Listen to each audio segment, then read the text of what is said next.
Gold hub తాకట్టులో ఉన్న బంగారాన్ని విడిపించి కొనబడును. అదే రోజు ఆన్లైన్ ధరకు కొని డబ్బులు ఇవ్వబడును. హాయ్ హలో నమస్తే, welcome to our channel one TV. నేను మీ శాన్వి. ఈరోజు మనతో పాటు మన స్టూడియోలో ఉన్నారు ప్రముఖ అనలిస్ట్ డివి శ్రీనివాస్ గారు. మరి ఆయనతో మాట్లాడి ప్రస్తుత రాజకీయాల గురించి తెలుసుకుందాం. హాయ్ సార్, నమస్తే.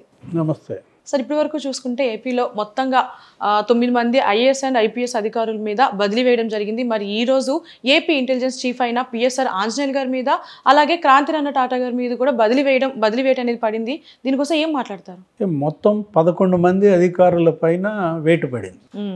ఆల్అవుట్ మామూలుగా క్రికెట్లో అయితే ఇది 11 మంది ఉంటారు, కానీ పురంధేశ్వరి గారు ఈ టీంలో ఎంతమంది ఉన్నారన్నారు? 22 మంది ఉన్నారు.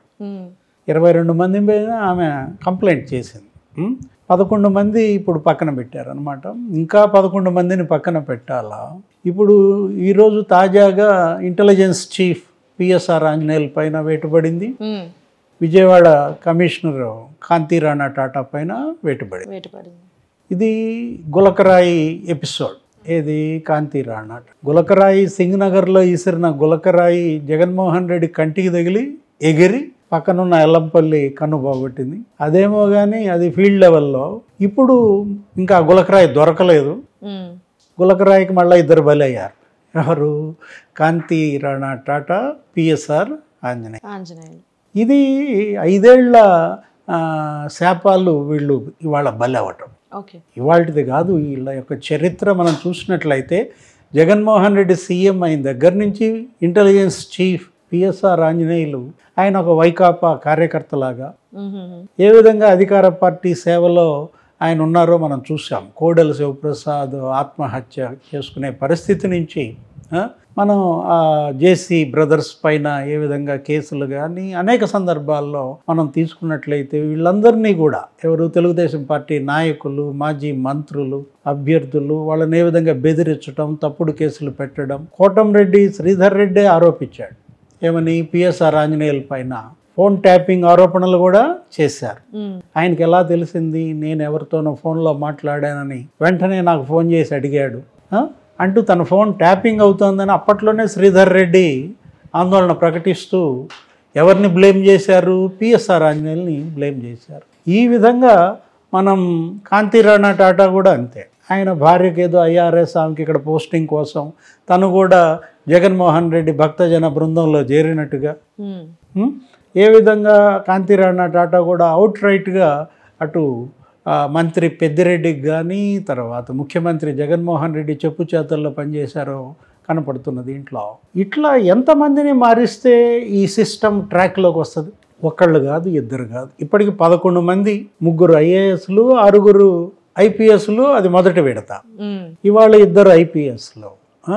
అంతకుముందు ఒక కలెక్టర్ గిరీష, 2 జడ్పీ సిఈఓలు. ఇలా కాదు కదా అసలు. ఇప్పుడు ఇదొక ట్రైన్. బోగీలను మార్చినంత మాత్రాన ట్రైన్ సరిగ్గా నడుస్తుందా? ట్రాక్ మీద ఇంజన్ను మార్చాలా? ఇక్కడ మార్చాల్సింది ఇంజన్ అయితే ఎన్నికల సంఘం, కేంద్ర ఎన్నికల సంఘం ఏం చేస్తుంది? ఇంజన్ జోలికి పోకుండా పెట్రోల్ మార్చుకుంటూ వెళ్తుంది, బోగీలు మారుస్తోంది. ఈ బోగీలన్నింటినీ నడిపేటటువంటి ఇంజన్లో ఉన్న ఫాల్ట్ చూడండి.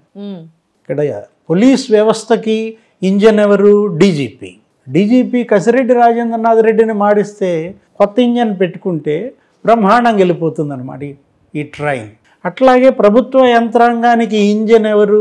జవహర్ రెడ్డి, సిఎస్ జవహర్ రెడ్డిని మార్చకుండా మీరు ఎంతమంది ఐఏఎస్ల పైన వేటేసినా, ఆర్డీఓలను తప్పించిన వర్కౌట్ కాదన్నమాట. ఇప్పుడు డీసీపీ అయినా రాజేందర్ రెడ్డి గారికి, అలాగే సిఎస్ జవహర్ రెడ్డి గారికి కూడా బదిలీ పడుతుంది అని చెప్పేసి అంటున్నారు. అది ఎప్పుడు జరుగుతుంది అంటారు? ఇంకెప్పుడు జరుగుతుంది? ఇంకా ఆల్రెడీ ఇంకెన్ని రోజులు ఉంది ఎలక్షన్? 18 రోజులు. పుణ్యకాలం కాస్త గడిచిపోతున్న దీంట్లో కొత్త డీజీపీ వచ్చి, కొత్త సిఎస్ వచ్చి కుదురుకుని కూర్చుని సిస్టమ్ మీద గ్రిప్ తెచ్చుకుని ఎట్లా సమయం అయిపోతుంది.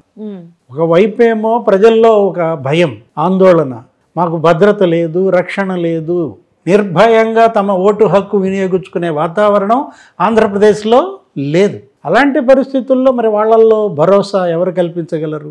కేంద్రం కల్పించాలి. కేంద్ర ఎన్నికల సంఘం పైన ఆ బాధ్యత ఉందన్నమాట. మీరు ఇప్పుడు డీజీపీ కసిరెడ్డి రాజేంద్రనాథ్ రెడ్డి, ఆయనకు అసలు ఆ పదవిలో ఉండే అర్హత ఉందా?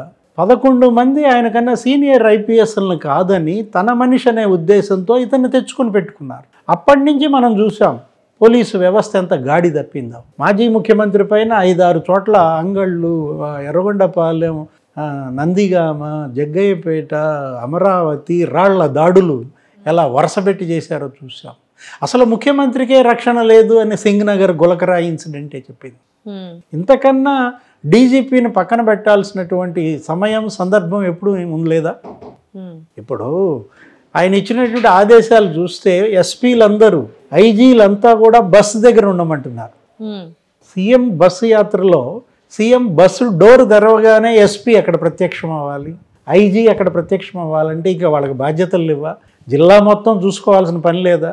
ఎక్కడ ఏ మర్డర్లు జరుగుతున్నాయి, ఏంటి, ఏ విధంగా అక్కడ భయోత్పాతం, హింస జరుగుతోంది, ఇవన్నీ చూసుకోవాల్సిన ఎస్పీ ఆయనేంటి, ఆయన ఏమన్నా డోర్ తీయాలా సీఎం గారి దగ్గర బస్సుకి? అలాంటి ఆదేశాలు ఎలా ఇస్తారు? బస్సు యాత్ర వెళ్తోందంటే ఆ బస్సు యాత్ర మార్గ మధ్యమంలో ఎక్కడ ప్రతి ఇంట్లో కూడా తనిఖీ చేయమని మళ్ళా ఇంకో కొత్త ఆర్డర్ ఇచ్చారంట. అంటే ఇళ్లల్లో సోదాలు చేస్తారా? సీఎం గారు వస్తున్నారు అంటేనే భయపడే పరిస్థితి ఎందుకు తెస్తున్నారు? ఇప్పుడు ఇవాళ ఈ పరిస్థితికి కారణం ఏంటి?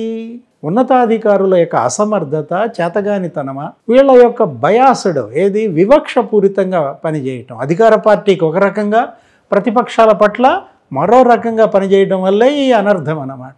రేపొద్దున మళ్ళీ పింఛన్లు పంపిణీ చేయాలి. 1వ తారీఖు వస్తుంది, ఇంకా వారం రోజుల్లో పింఛన్లు పంపిణీ చేయాలి. మరి ఎంతమంది ప్రాణాలు బలి తీసుకుంటారు? మొన్న పింఛన్ల పంపిణీ చూసాం, ఏప్రిల్ నెలలో 39-40 మంది చనిపోయారు. ఇంటింటికి తిరిగి 9 లక్షల మంది ఎవరైతే రాలేరో, అశక్తులో, వృద్ధులో, వాళ్ళకి ఇంటికి వెళ్ళి పంచండి, మీ దగ్గర సిబ్బంది ఉన్నారు, 9 లక్షల మంది ఇళ్ళకెళ్ళి పంచండి అని ఆదేశాలు ఇస్తే వాటిని బేఖాతరు చేసి మంచాలు వేసుకుని వెళ్ళి ఆ మంచాల మీద వాళ్ళని పడుకోబెట్టి తీసుకొచ్చి ఎండల్లో తిప్పి చివరికి అక్కడ డబ్బులు లేకుండా, మంచినీళ్ళు ఇచ్చే దిక్కు లేకుండా చనిపోయే పరిస్థితి తెచ్చారు. ఇది ప్రభుత్వ హత్యలు ఇవి అని అంటోంది. అందుకే అన్నమాట. రేపొద్దున మళ్ళీ రేపు వస్తోంది 1వ తారీఖు. అసలు డబ్బులు ఉన్నాయా పింఛన్లు ఇవ్వడానికి? మరి పింఛన్లు ఇవ్వడానికి మరి మళ్ళీ పోయినసారిలానే వృద్ధులందరినీ మంచాల మీద వేసుకుని తీసుకొస్తారా? ఈసారి ఎన్ని వందల మంది ప్రాణాలు తీస్తారు? ఒకవైపు ఎండలు బగ్గుమంటున్నాయి, 46 డిగ్రీల ఉష్ణోగ్రత. ఇలాంటి పరిస్థితుల్లో వృద్ధులు ఎవరు? మీరు బయటికి రావాల్సిన పని లేదు, పింఛన్లు మీ ఇంటికే పంపిస్తామని ఈ రోజు కూడా ఆదేశాలు రాలేదంటే సిఎస్ యొక్క బాధ్యత రాహిత్యం. జవహర్ రెడ్డిని తొలగించడానికి ఇంతకన్నా ఇంకా నీకు కాజ్ ఏం కావాలా? ఎందుకు కేంద్ర ఎన్నికల సంఘం, కేంద్ర ప్రభుత్వం కసిరెడ్డి రాజేంద్రనాథ్ పట్ల, ఈ జవహర్ రెడ్డి పట్ల ఇంత ఉదాసీనంగా ఉంటుంది? సరే, ఇప్పుడు ఎలక్షన్స్ మీరు అన్నట్టు 19 రోజులు మాత్రమే టైం ఉంది. మరి ఇప్పుడు బదిలీ వేయడం ఏమన్నా ఉపయోగం ఉందంటారా? బదిలీ వేయకపోతే ఇది సిస్టమ్ ట్రాక్లోకి రాదు. ఓకే, అధికారులను, ఉన్నతాధికారులను మార్చకపోతే మిగతా అధికారుల్లో ఒక భయం, ఒక బాధ్యత రావన్నమాట. అలాంటి పరిస్థితుల్లో సిఎస్ని కనుక మారిస్తే మొత్తం ప్రభుత్వ యంత్రాంగం, రెవెన్యూ అంతా కూడా దారిలోకి వచ్చేస్తుంది. ఎవరికి వాళ్ళు వాళ్ళ బాధ్యత గుర్తెరిగి పనిచేస్తారు. డీజీపీని మారిస్తే మొత్తం కానిస్టేబుల్ దగ్గర నుంచి ఎస్పీ దాకా, ఐజీ దాకా అందరిలో కూడా ఒక రకమైన క్రమశిక్షణ వస్తుంది. ఏ క్రమశిక్షణ, ఏ బాధ్యత అయితే తప్పిందో వాటిని మళ్ళా పునరుద్ధరించాలంటే ఇంజన్లు మార్చాలి. యా సార్, మరి చూడాలి. ఎలక్షన్స్ కూడా దగ్గరలో పడుతున్నాయి కాబట్టి ఇంకెంతమంది ప్రముఖుల నాయకులకి బదిలీలు వేస్తారనేది. Thank you so much sir. నమస్తే.